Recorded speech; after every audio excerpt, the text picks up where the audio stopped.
All right.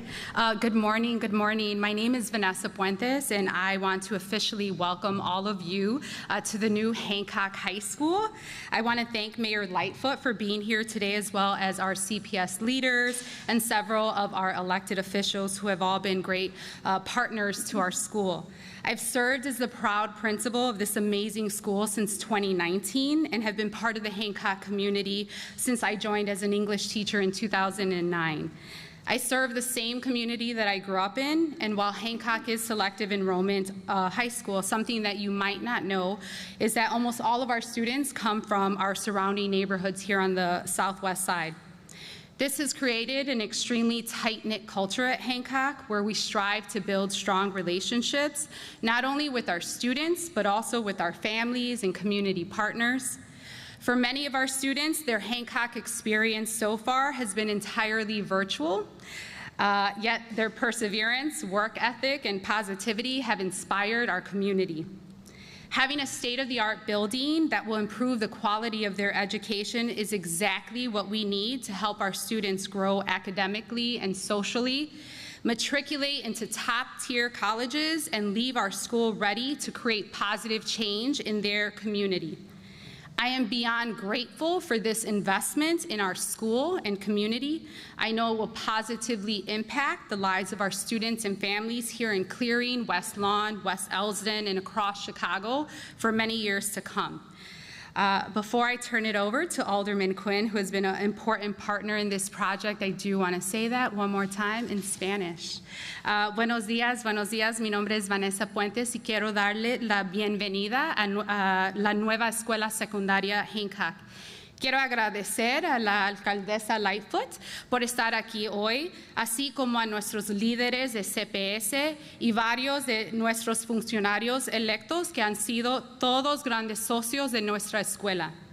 He servido como la orgullosa directora de esta increíble escuela desde 2019 y he sido parte de la comunidad de Hancock desde que me uní a la escuela como una maestra de inglés en 2009. Sirvo a la misma comunidad en la que crecí y aunque Hancock es una escuela selectiva, algo que tal vez no sepan es que casi todos nuestros estudiantes provienen de nuestros barrios de por aquí, del lado suroeste de Chicago.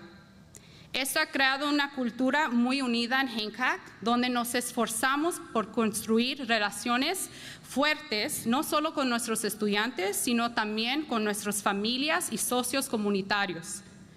Para muchos de nuestros estudiantes, su experiencia en Hancock hasta ahora ha sido totalmente virtual, pero su perseverancia, ética de trabajo y actitud positiva ha inspirado a toda nuestra comunidad. Una escuela de última generación es exactamente lo que necesitamos para mejorar la calidad de educación de nuestros estudiantes y ayudarlos a crecer académicamente, socialmente, inscribirse en universidades de primer nivel y ayudará a que crean cambios positivos en sus comunidades cuando se gradúen. Estoy muy agradecida por esta inversión en nuestra escuela en comunidad. Sé que tendrá un impacto positivo en las vidas de los estudiantes y las familias aquí en Clearing, West Lawn, West Elsden y en todo Chicago durante muchos años. Dicho eso, le cedo la palabra al concejal Marty Quinn, que ha sido una importante parte de este proyecto.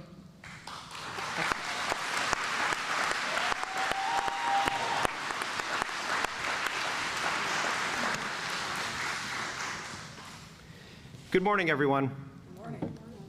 Welcome to the new John Hancock Selective Enrollment High School. This beautiful high school represents real investment and opportunity on Chicago's southwest side. It highlights the many new educational opportunities we're bringing to the neighborhood. None of this would be possible without the help of many community members and partners, including one in particular. I want to especially thank Principal Vanessa Puentes for her hard work and dedication that helped this $90 million investment in our community become a reality.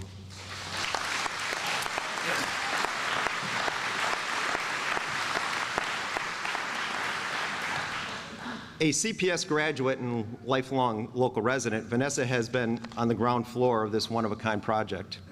There is no question we would not be standing here today without her commitment to the students and families of the 13th Ward and beyond. Vanessa, thank you very much.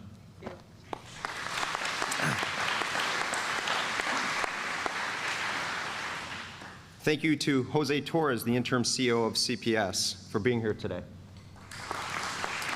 Your support for this project and our students on the Southwest Side means a lot to all of us who have worked for years to bring this project to life.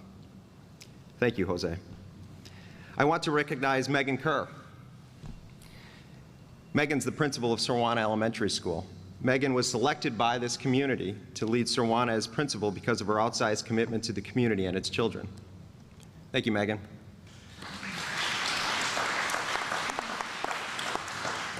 I'd like to recognize State Senator Steve Landek, who's in the crowd.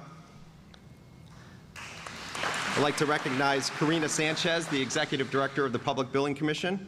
I'd like to recognize Maurice Sweeney. I'd like to recognize our State Representative Angie Guerrero-Cuellar, who could not be here today, but has been an outstanding advocate and actually went door to door with Vanessa and I, introducing Vanessa to the new community. I'd also like to recognize Mayor Dave Brady, who has been an amazing partner to the new Hancock community. Since I first ran for public office, bringing strong educational opportunities to our neighborhoods has been my North Star. Students on the Southwest Side of Chicago deserve the same educational opportunities we see throughout the North Side of the city.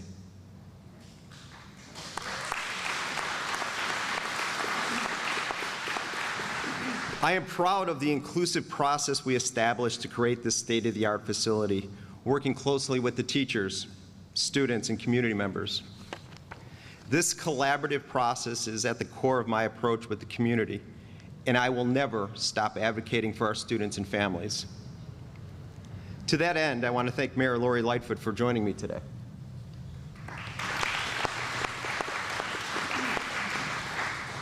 Thank you, Mayor Lightfoot, for being a partner in my vision, from meetings and on-site visits to hearing my approach on educational opportunities for the 13th Ward.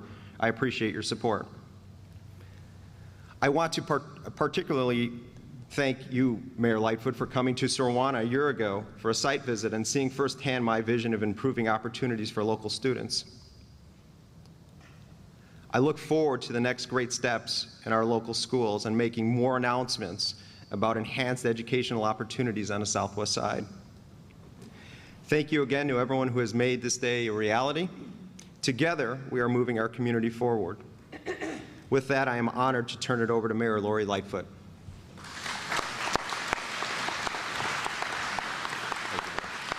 Thank you for being here. Good morning, everyone. As you know, we're here to celebrate another important investment in this vibrant community. And joining me in this celebratory announcement are a number of key people. I do also want to thank Bedford Park Mayor David Brady, who I know has been instrumental in helping facilitate parking and other issues with this school. And I want to just take a moment to talk about Alderman Marty Quinn. He's like a proud parent today, because this is truly a memorialization of his vision in working with this community and advocating for the residents of the Southwest Side. He saw the need, he had a vision, work with community members, and today we're really here bearing witness to the fruits of his labor. So I just think there's not a more enthusiastic and cheerleader for this community, and I want to thank you, Alderman Quinn.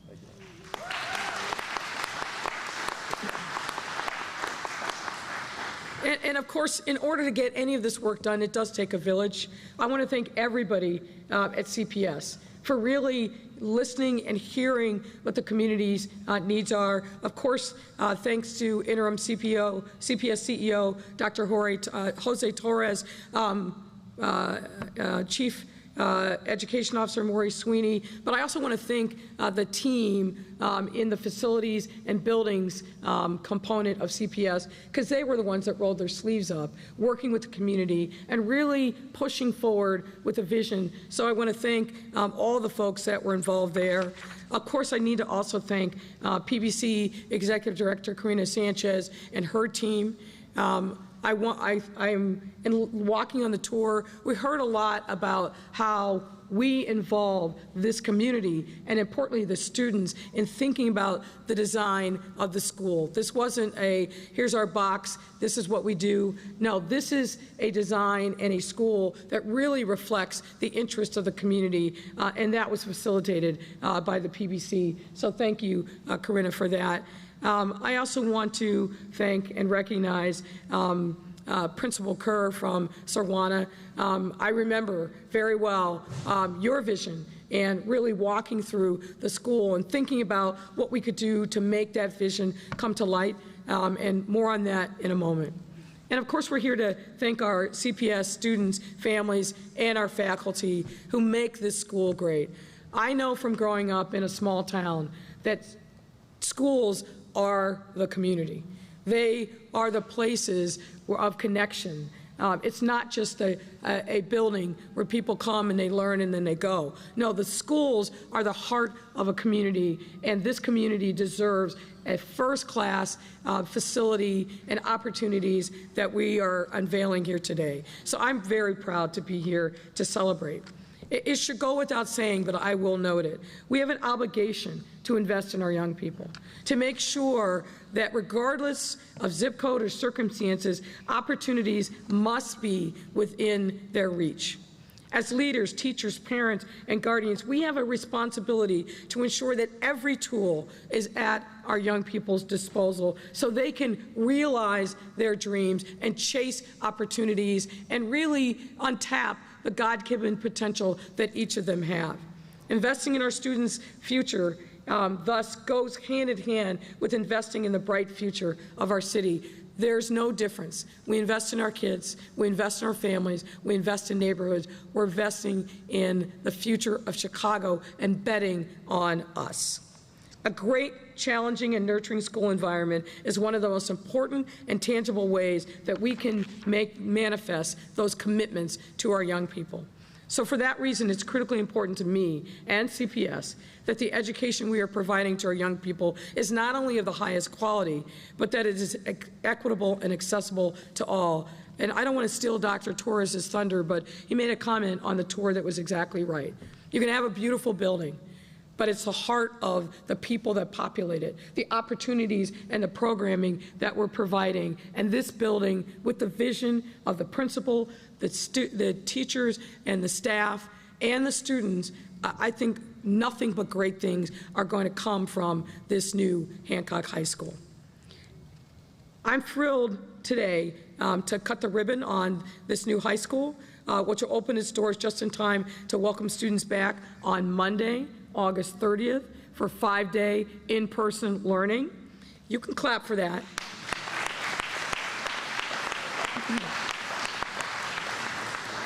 But I also want to note that before this new high school was built, Hancock High School already had a track record of impressive accolades. For example, as a college prep high school, it has a dual enrollment and dual credit classes, AP classes, high rates of attendance and graduation. And now its staff will be able to add to this growing list thanks to the new and improved amenities provided in this building, including diverse learning classrooms, 2 computer labs, 4 suites for studying art, music, science, and health, rooms for extracurricular activities where students can practice dancing, sports, and fitness, as well as a gym, a library, a media center, a great black box theater that I think will be a benefit not only to the students in the drama club, but to the entire community. Go ahead and clap for that. It's a beautiful space. And all of these new and improved spaces for learning and growth will ensure that students have every opportunity for long-term success. I'm impressed with the fact that the principal went to the successor high school came back to be a teacher, and now gets to lead this community along this incredible path and journey.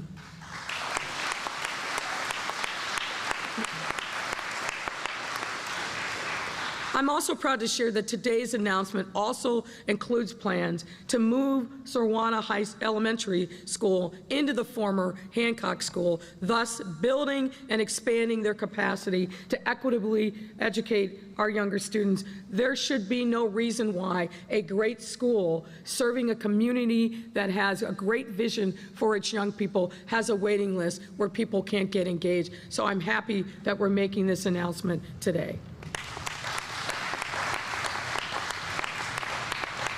And again, I have to credit Alderman Quinn because he understood the need. He saw the vision. We were here a year ago walking through schools in this southwest side, and it was very clear to me that the need was there, and I'm thrilled that we're able to make that vision a reality. Alderman Quinn and CPS will continue to collaborate and engage with the Southwest Education Advisory Committee to finalize the details.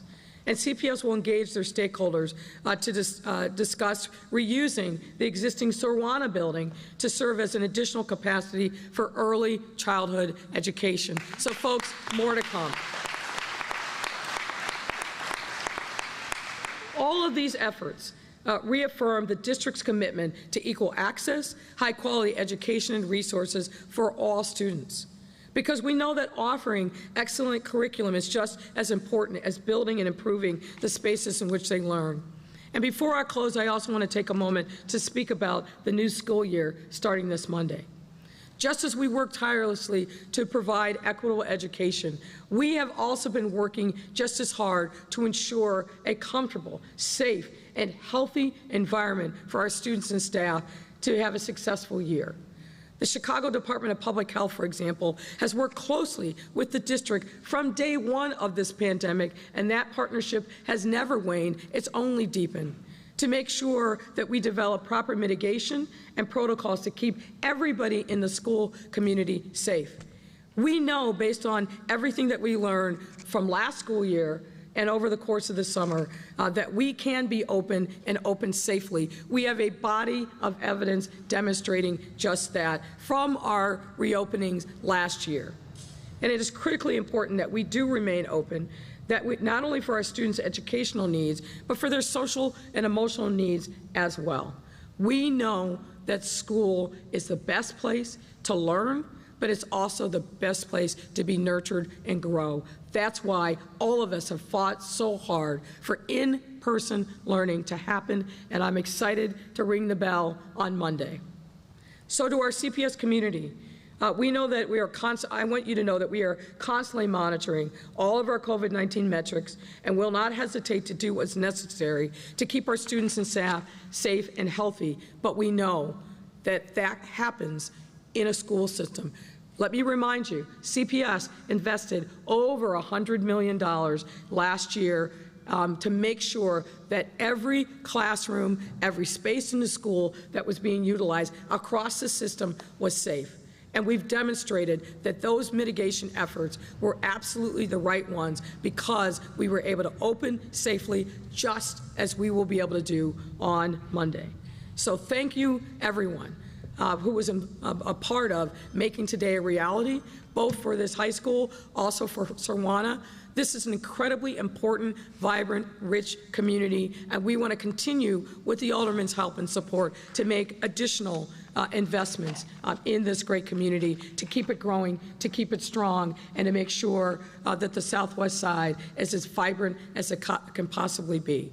And with that, I welcome to the podium Dr. Jose Torres, our interim CEO. Dr. Torres. Hi, everyone. It's great to be here. Good morning. School starts when? Monday, August 30. And I can't imagine a better way, a better and most warm welcome than the students that are going to come to this building, right? No creen? Are you agree or not? Okay, well, I'm incredibly excited for the students. I talked to a few of them when I came in, and I said, would you prefer the old school or this school? And they said, here's much better. From its focus on global citizenship to thriving selective enrollment and CTE programs, this school represents the best that Chicago can offer and offers everywhere to the entire city. The students and teachers here deserve a modern, state-of-the-art learning environment to match their efforts in the classroom and in our communities. I want to thank everyone who helped make this day possible, especially Mayor Lightfoot, Alderman Quinn, thank you. You've been tireless advocates for students in this Southwest community, and you never gave up. Perseverance has its rewards. You listened when families expressed the need, and because you did, children from this neighborhood and for generations to come to follow now have the resources to learn, grow, and develop into the capable leaders our world needs. Principal Puentes, I congratulate you and your team, who I know have been waiting a long time for this. And I want to recognize the teachers and the faculty who are here. Please stand so we can recognize you.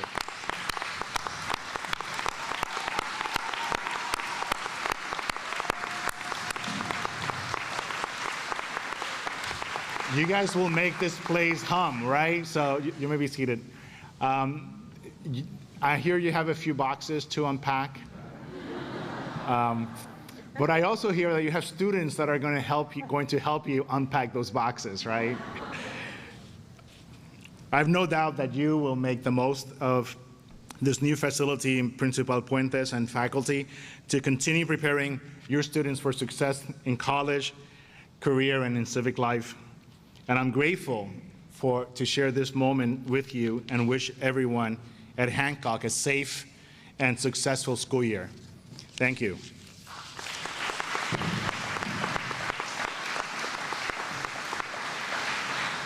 Ahora en español, porque como los bilingües trabajamos doble. Buenos días. Las clases comienzan el lunes y no puedo imaginar una mejor manera de comenzar el año escolar que entrando en una escuela moderna como esta. ¿No creen? Estoy increíblemente entusiasmado por los estudiantes, empleados y docentes aquí en Hancock. Desde su enfoque en la ciudadanía global hasta los programas exitosos de inscripción selectiva y vocacional, esta escuela representa lo mejor de lo que Chicago tiene que ofrecer. Nuestros estudiantes en Hancock merecen aprender en una escuela moderna que iguala el esfuerzo que han hecho y siguen haciendo en sus aulas y en sus comunidades.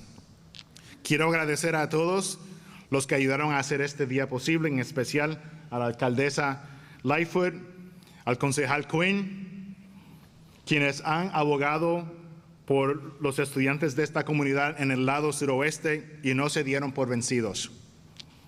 Ustedes escucharon a las familias cuando expresaron una necesidad y debido a eso los niños de este vecindario y por muchas generaciones más ahora tienen los recursos para aprender, crecer y convertirse en los líderes que nuestro mundo necesita. Directora Puentes, felicitaciones. Maestros, de nuevo, felicitaciones. Sé que han esperado mucho tiempo por este día.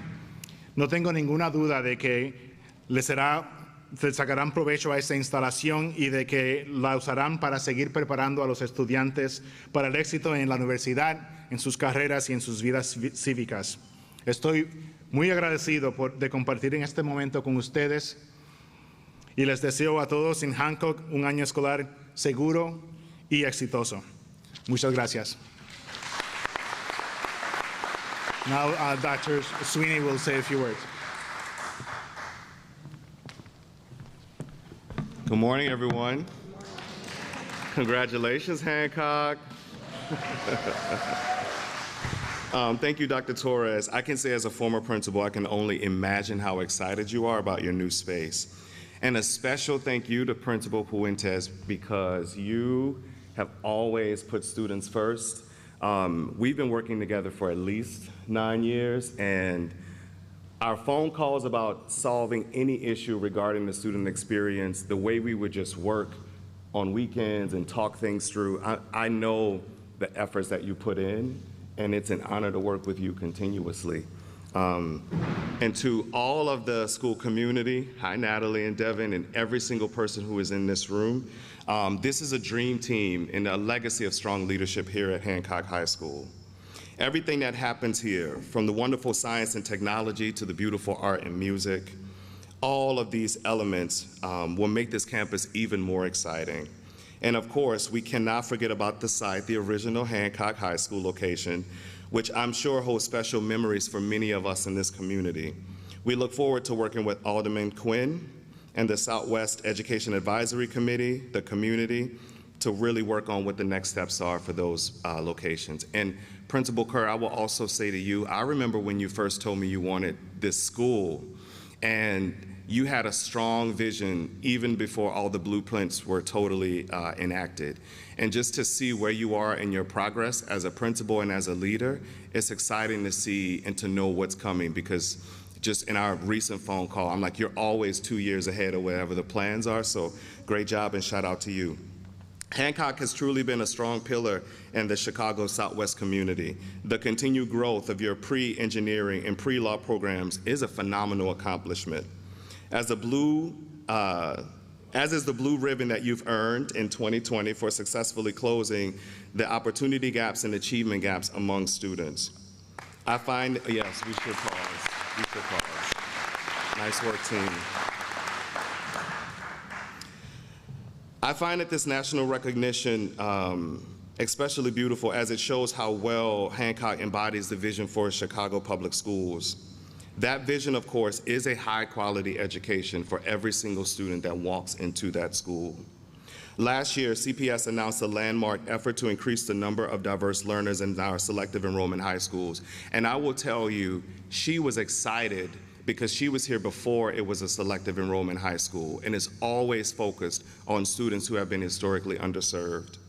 Hancock is one of those schools, and I can't imagine a stronger, more supportive environment to meet the unique needs and aspirations of every single student.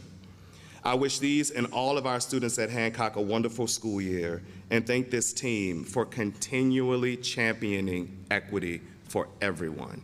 Thank you so much.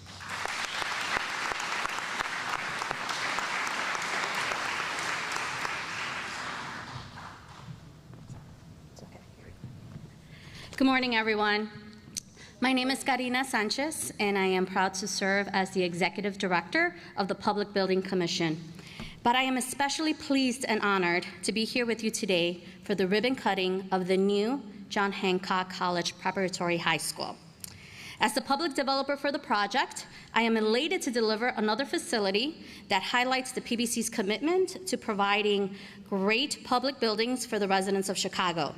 I particularly enjoy when we get the opportunity to deliver a modern, cutting-edge facility, such as this one, where students can network, study, and learn.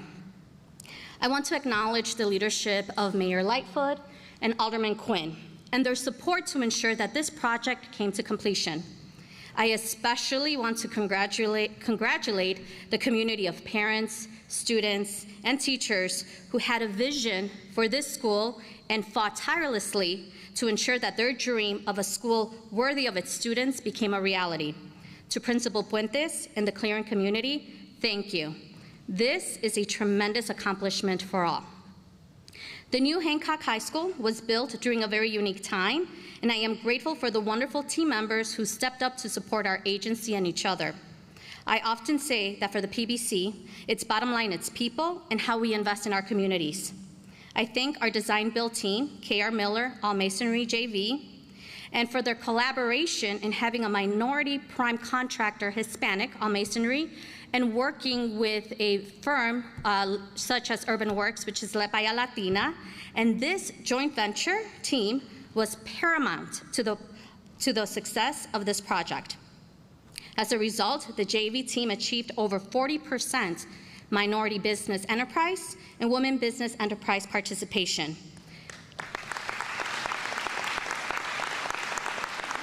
Great accomplishments. This included 26 MBE, WBE firms for an investment over $25 million. On the construction of Hancock, 111 community residents worked on this project. They included laborers, masons, plumbers, carpenters, electricians, and roofers, just to name a few. And almost 13,000 hours of trades work was completed by residents of the 13th Ward.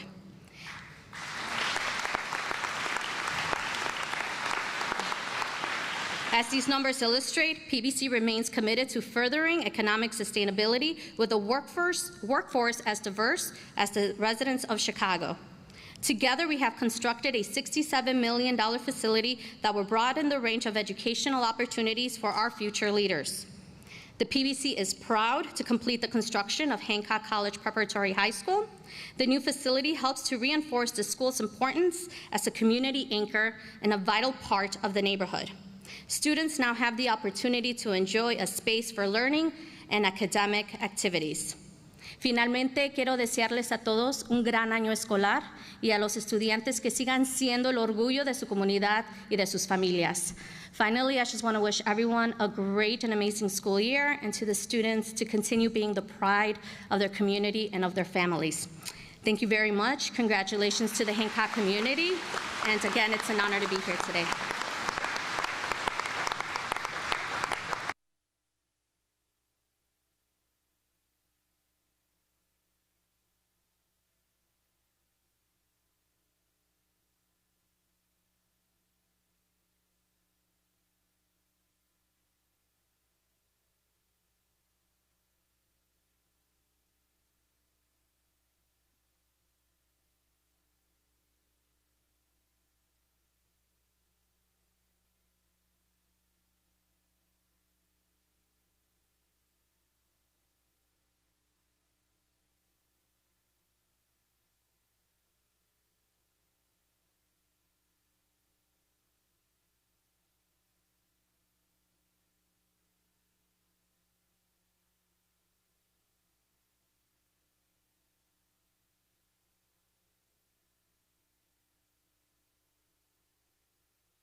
A colleague, Alejandra Flores, will pass down the mic. 2 questions each, please. Let's kick it off with Craig Wall.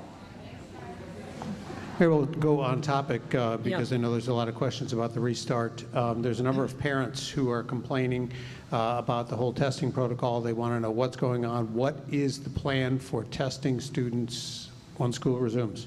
Well, I'll start and then I'll ask Dr. Torres to come up.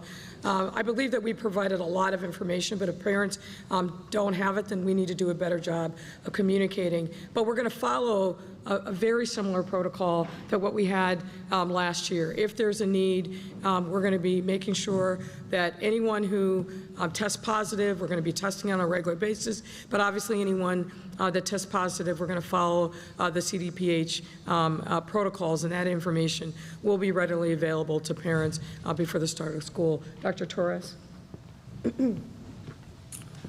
So testing is one of the mitigation filters and factors that it's important to keep our schools safe, along with universal masking, 3 feet distance wherever possible, hand washing, ventilation efforts, and so forth. Our testing will be offered weekly for students and for faculty. As you know, CPS employees are required to have the vaccine by October 15th, and until then, those who are not vaccinated will be required to test on a weekly basis. And I would just add, this information has been provided obviously at the school level, so the best place for parents to start if they still have questions is to talk to the local principal. What I would also encourage is go through the school. experience what the various mitigations are from when you walk in the door to the classroom that your students will be occupying. I think that's a really important way for parents to allay any concerns that they have. But our #1 priority is making sure that our schools are safe.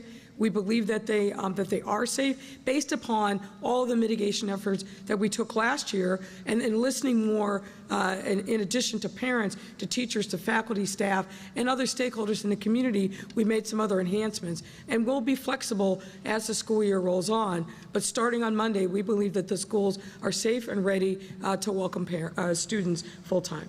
Do you want to stay on topic first, or do you care if we veer off? Go ahead. All right. So just need to ask you about, this is the first time we're getting to see you since the city worker vaccine mandate came out. Obviously, you're offering, at least the governor is offering some testing options as opposed to those who don't want to get vaccinated. Are you considering giving a testing option for city workers? And as far as your staff, is all of your staff vaccinated, and what happens if they don't? They all have to be, my staff all has to be vaccinated. They all know that. I think the majority of them are, but they have to be vaccinated. There's no room there. We can't, we have to lead by example. We have to make sure that our folks are vaccinated. So let me just step back and kind of take this issue in a larger frame.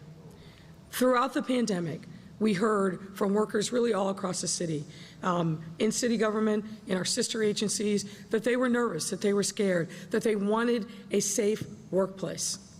With the vaccine, we can provide exactly what the workers asked for, which is a safe workplace. When people are vaccinated, they're being safe for themselves, their family members, but also their colleagues. So creating that safe workplace that I think we all want to get to, the vaccine has to be mandated. And I also want to be clear, there is a lot of conversation about testing, and we're having those conversations with our colleagues that represent the public employees. But to be clear, testing is a point-in-time indicator of where you are. It is not a substitute for the vaccine.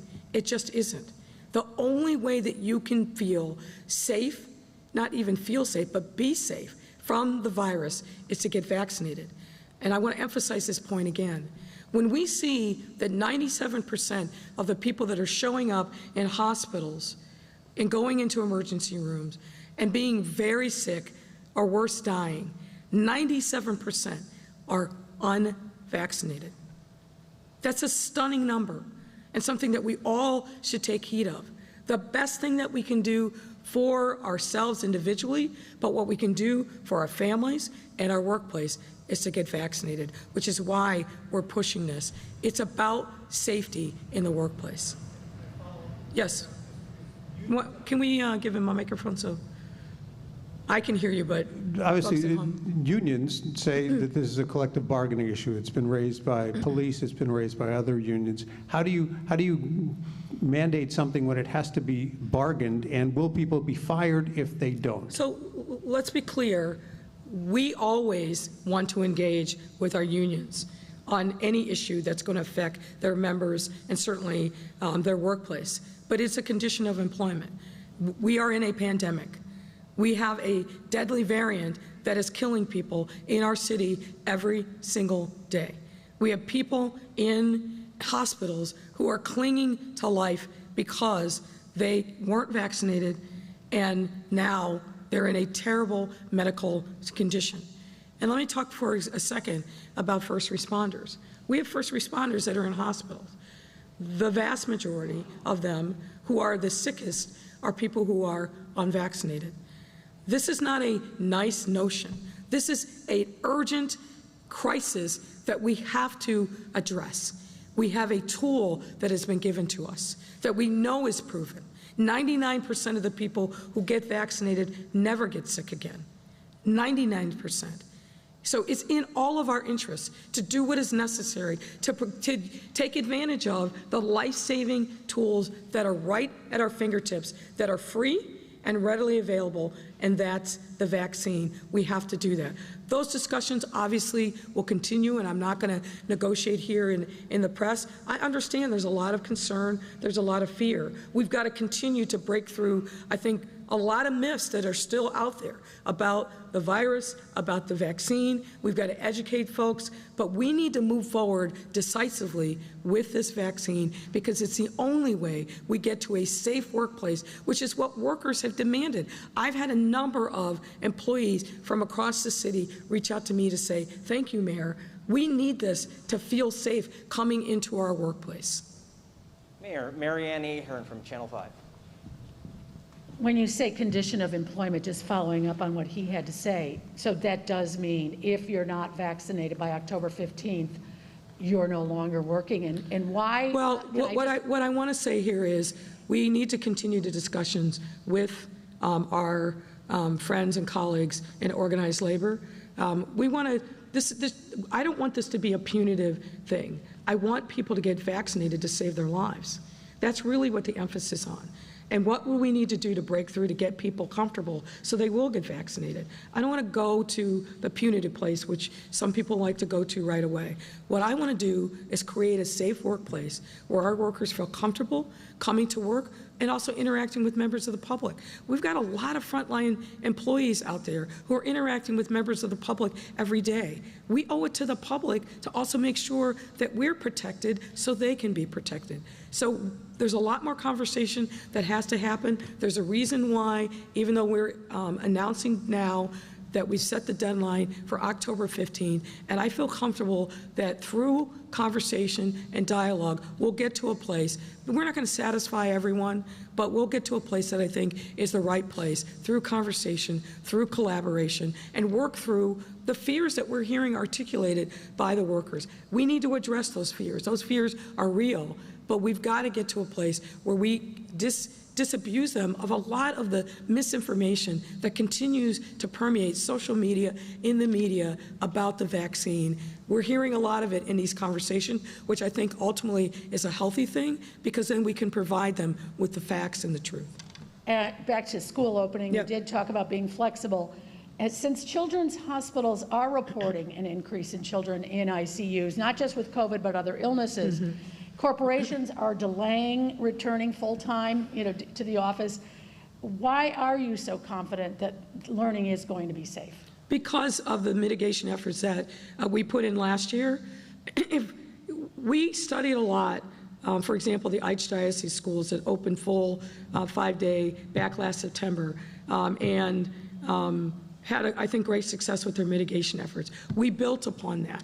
We opened our schools, as you'll remember, elementary schools first, and then high schools, and we opened them at a time where case rates, percent positivity, was actually higher than it is right now. And we didn't have the level of vaccination that we do right now. An agreement that every adult in the school system will be vaccinated is really important. And we obviously took a lot of steps as soon as we were able, and it was available. First was 16 and over, and then 12 over and up, to get our young people vaccinated as well.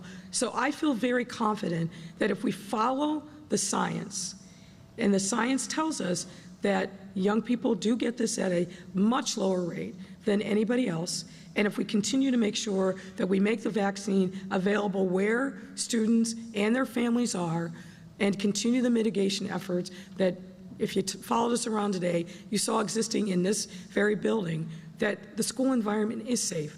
But beyond that, what we also know is this.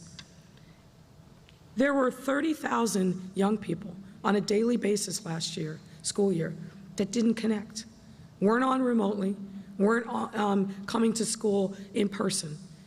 We do a disservice to those kids and their families if we don't provide a safe and nurturing environment for our kids to learn. As you heard today, and we know from across our schools are more than just places where our kids learn their ABCs. They get fed. In many instances, they get health care. This being in person in school is critically important to the safety of our young people. Go ahead, Marianne.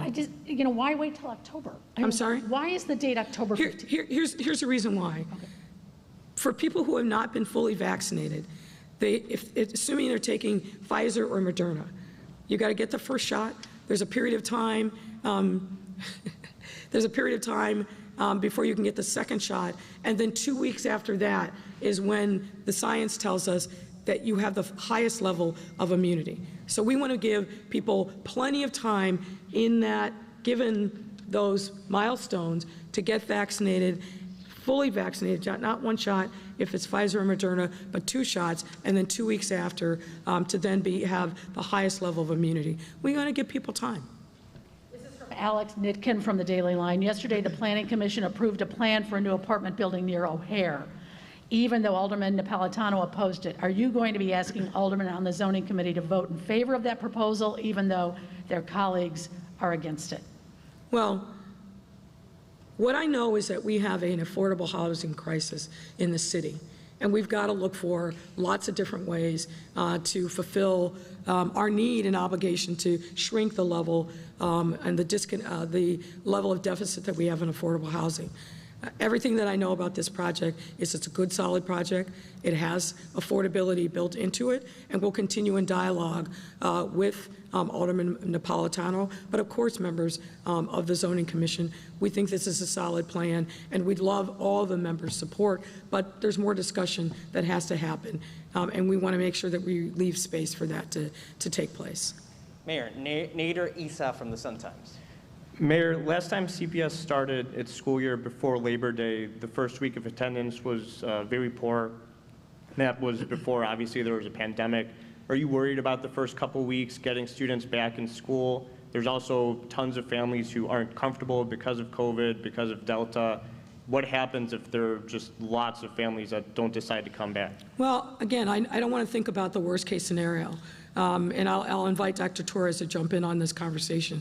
The CPS team, from literally the moment that school ended, and really before that, was planning for reopening in person. There's been a tremendous amount of outreach across the entire city, really driven again by the local building principals and staff, LSCs, to do a full court press to find and reach those students that were disconnected from learning over the last school year. That was really the priority, but to reach also other students in the school community. I'm really proud of the work that CPS has done. I get a regular update on it, how many connections they've made, whether it's in person, whether it's phone calls, whether it's text messages. They've really put on a tremendous full court press to make sure that we're reaching our young people. I'm obviously very familiar with the prior history.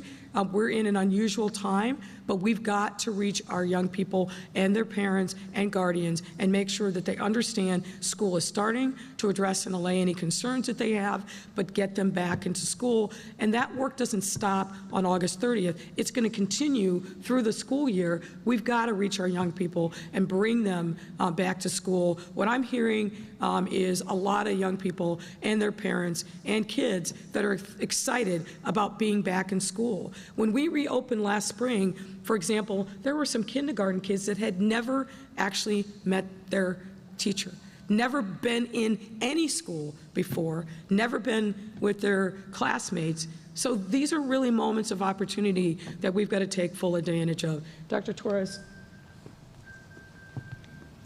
Yeah, not much to add, but except to emphasize and to amplify that the local school is the unit that will continue to support reaching out to students and families, and central office is the backup, and we will continue to be providing all hands on deck, not only to get through Monday, August 30, the first day of school, but well into September 27th, which is the 20th day of school. So we'll continue to be providing a lot of support to our schools.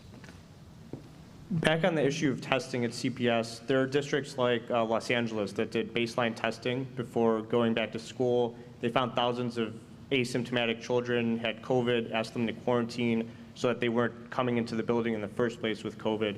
Did the district consider that? And also on testing, it isn't clear yet what vendors CPS has.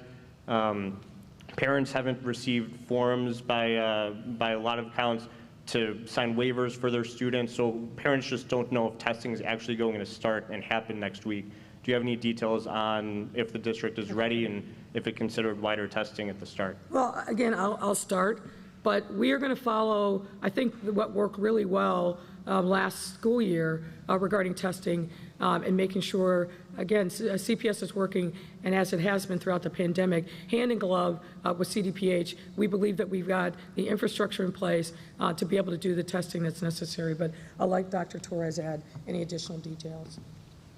Yeah, so we are working with a vendor. I don't know exactly the name of the vendor, but I'll tell you that it's an antigen test that will be administered, and then we'll continue with a follow-up if there are some positive results. But again, the commitment is to begin the first week of school.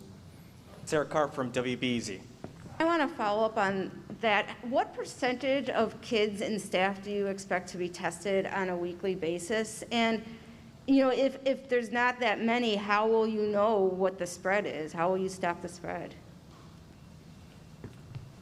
So we are not mandating the test. We're offering it. We're mandating it for athletes.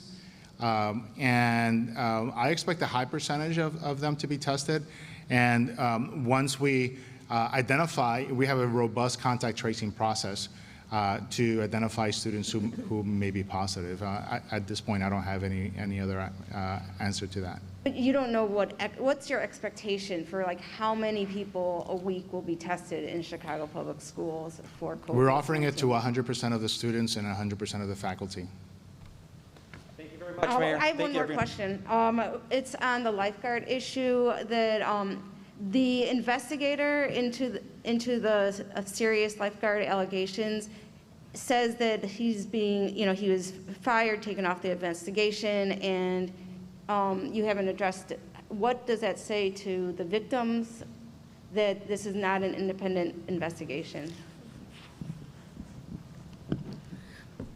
I ordinarily would not comment, and as I said yesterday, I don't think it's appropriate for me to comment on a decision made by an independent investigator who made a decision about a change in their personnel. For me to comment on that, I think would really be impinging upon that investigator's independence. Here's what I know. There's been a lot of conversation about this investigation. In my view, it can't be independent if me as the mayor, other people are offering our own opinion about something that we don't know all the details of because the investigation is not complete. It's not appropriate. I think it does a disservice to not only the independence of the investigation, IGs must be independent, period, full stop. But I think it also does a disservice to the victims who have come forward. We have an obligation to them to honor their courage, their strength, and coming forward and telling their stories. And if we're parsing this 15 ways from Sunday, what message does that send to those victims who come forward? If we look at, for example, what happened in the investigation by the New York State Attorney General, who did the investigation of allegations of sexual misconduct and harassment by now former Governor Cuomo.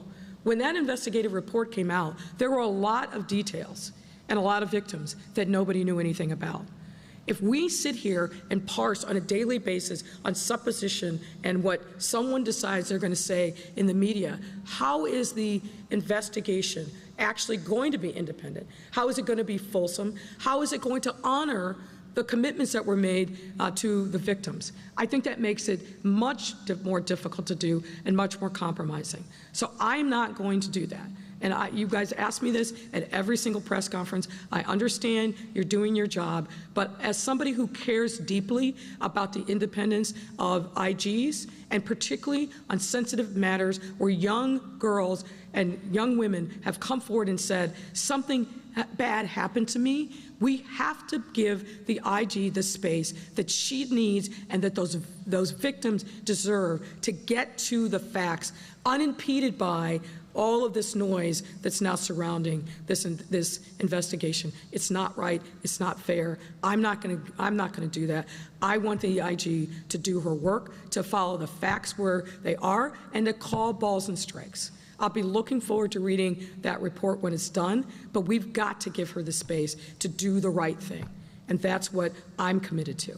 Thank you, Mayor. That's a wrap. Thank you, everyone. Have a good one, Craig. Thank you, Mayor. Appreciate it. Not right now. I just heard about it.